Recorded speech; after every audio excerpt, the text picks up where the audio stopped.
next up we have the awesome Spur Queer is going to come up and grace us with his voice.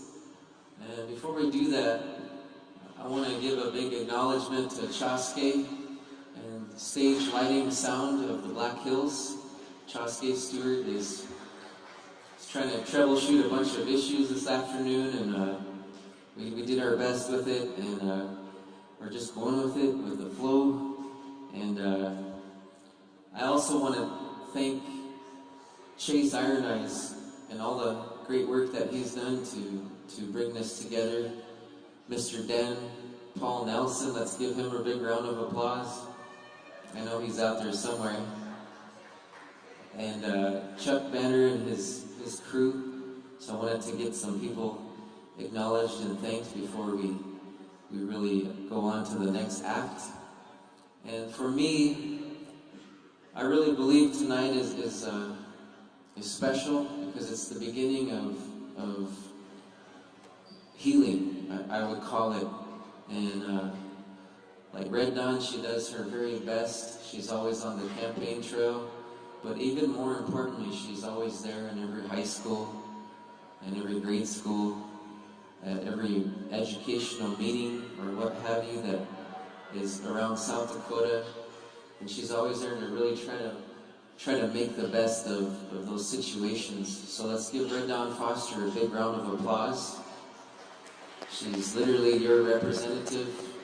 She's at the Senate fighting for your rights all the time. And just like they say, fight for your right to party. Senator Red Dawn Foster is fighting for your right to be a war party, right? Be a Lakota people.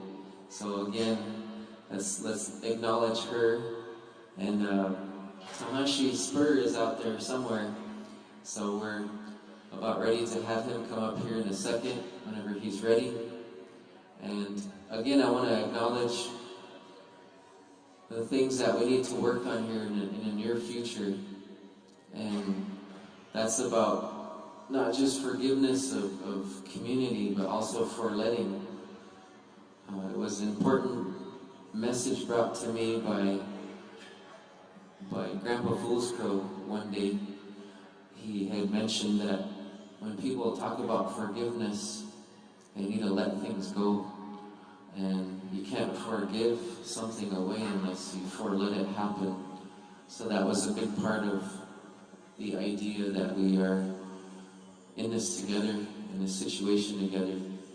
And without further ado, if Spur is available, not sure where he is. At this time, he's going to come up to the stage. So, sorry, we're kind of running behind schedule again, and not sure where Spur is, but... Oh, 1 minute away. Okay. Thanks, Chase. And later on, we'll hear from Chase Iron Eyes. And Kevin Killer was going to come tonight. He had some issues with his flight being delayed. Mr. Natani Means is going to be up right after Spur. So, but he made it. Natani is here. Natani is in the building. And so we're happy Natani is going to grace us with his beautiful words of wisdom. And also, a little later, we're going to hear from Joe Carlo, who works at the Thunder Valley Montessori. And she's a young student at OLC and, just got back from Minneapolis herself. She was in Minneapolis during the pandemic. And it was interesting for a lot of us to experience a lot of things that we had gone through during the pandemic. And a lot of us had lost people that were very important to us. I don't know if some of you remember Philomene Lakota, Vance Blacksmith, people like that were cultural, importantly bestowed upon us to teach us the knowledge that was given to us by the grandfathers and the grandmothers. So those are the ideas that we have in place for so many generations. But because of COVID, we've lost some people like that.